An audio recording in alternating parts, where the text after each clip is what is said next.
अस्सलाम वालेकुम रहमतुल्लाहि वबरकातुहू। प्यारे दोस्तों भाइयों, आप सबसे पहले ये वीडियो समाप्त करें और सुनें कि इसमें मौलाना तौसीफुर रहमान हक खतीब के बारे में क्या बातें कर रहे हैं। आइए जल्दी से वीडियो को स्टार्ट कर लेते हैं।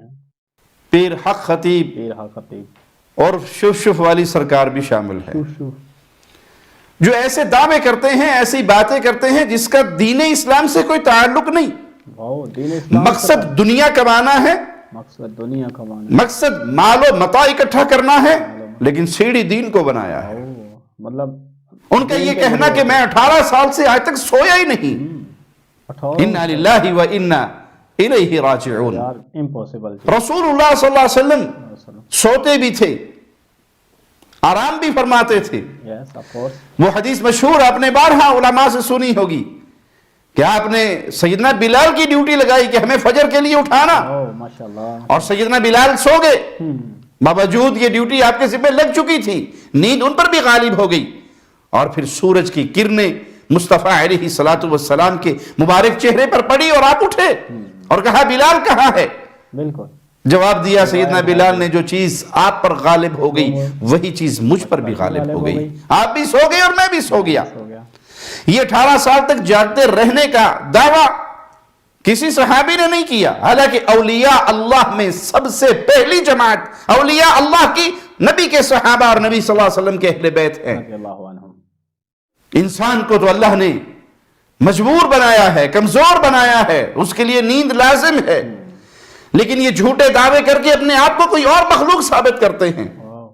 इनकी शोबदाबाजी वो आपके सामने वीडियोस के अंदर मौजूद है। किसी के मुंह से कीले निकलवा रहे हैं और किसी की आंख से मोती निकलवा रहे हैं, ये दिखाने के लिए आपके सारे मसाइल का हल सिर्फ मेरी दरगाह पर है, मेरे पास आ जाओ, सारे मसले हल हो जाएंगे। ये अल्लाह की मखलूक को अल्लाह से तोड़कर अपनी जात से जोड़ने वाला शख्स है। ये शिर्क की तरफ ले जाने वाली दावत है, ये गैरुल्लाह की इबादत की तरफ ले जाने वाला एक गंदा रास्ता है। अंबिया की जमात लोगों की इबादत से हटाकर अल्लाह की इबादत की तरफ बुलाने के लिए आई।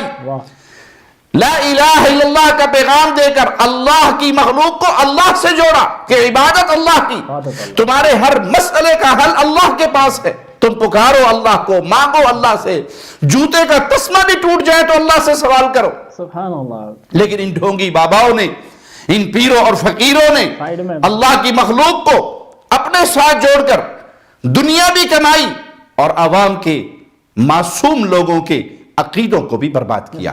ऐसे पीरों और फकीरों की हकीकत हम साल हर साल से बयान करते आ रहे हैं, लेकिन भला हो पीर इकरारुल हक खतीब साहब का, जिन्होंने इस झूठे ढोंगी को बेनकाब किया।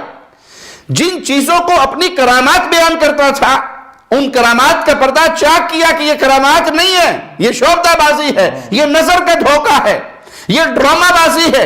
इसके जरिए गरीबों के ईमान को भी लूटा जाता है और अवाम के माल को भी लूटा जाता है। हम भरपूर तरीके से इस मसले में इकरारुल हसन साहब के सपोर्ट करते हैं।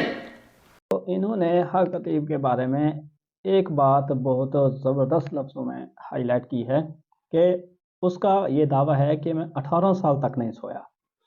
तो ये इम्पॉसिबल है यार, ये एक इंसान हो तो वो 18 साल तक वो सोए ना, तो यार ये बड़ी अजीब सी बात है। और फिर ये हदीस की रूह से भी ये बात जो है वो बरोक हो जाती है, टूट जाती है कि रसूल पाक सल्लल्लाहु अलैहि वसल्लम आप सोते भी हैं, जागते भी हैं, इबादत भी करते हैं, तो ये कैसे हो सकता है कि 18 साल तक एक शख्स सोए ही ना।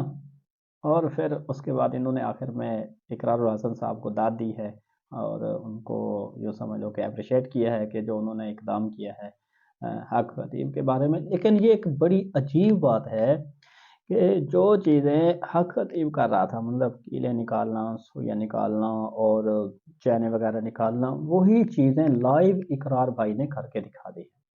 ये यार क्या बात है। तो जो चीज़ हक खतीब के पास थी वही चीज़ तो इकरार भाई के पास भी मौजूद है। तो इकरार भाई में और हक खतीब में क्या डिफरेंस रह गया फिर है? अगर वो इतने बड़े मतलब पीर हैं तो इकरार भाई एक दिन में ان کے جو ہے وہ مقابلے میں آ رہے ہیں اور سیم وہی چیزیں کر کے دکھا رہے ہیں جو وہ کر کے دکھاتے ہیں. تو آپ خود ہی سوچ کر یہ فیصلہ کر سکتے ہیں کہ کتنی سچائی ہے حق خطیب کے اس کارنامے میں، اور اقرار بھائی نے جو اقدام کیا ہے وہ کتنا بہتر ہے اور ہونا چاہیے تھا یا نہیں ہونا چاہیے تھا. آپ کمنٹ باکس میں ضرور لکھ کر بتائیے گا. دعا میں رکھیے گا. السلام علیکم ورحمۃ اللہ وبرکاتہ.